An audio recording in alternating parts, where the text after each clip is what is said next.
ব্যর্থ বসু পুরোনো দিনের কথা মনে করে দিলেন যে বীরভূমে কিভাবে সংগঠন তৈরি করেছেন। দেখুন, আমার মতো তখন মনে হয় তুমি বাচ্চা ছেলে বোধহয় হও নাই। আমি দল করছি ৭৭ সাল থেকে। আমি গাইবাছুরে ভোট করেছি।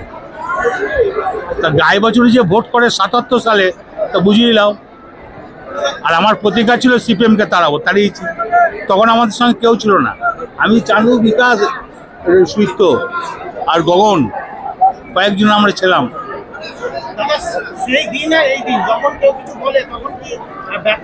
আমার বোলপুরের লোকরা তো সাধারণ মানুষ জানে, কে কি বললো কিছু বয়ে যায়।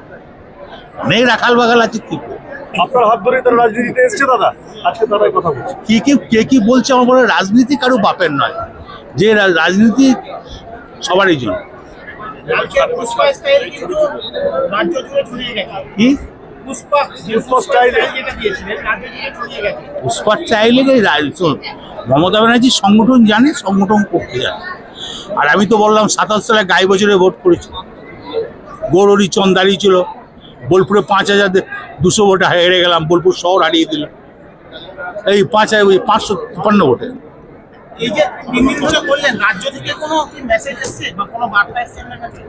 সেগুলো তো পার্টির ব্যাপার, সেগুলো তো প্রকাশে বলা যায় না।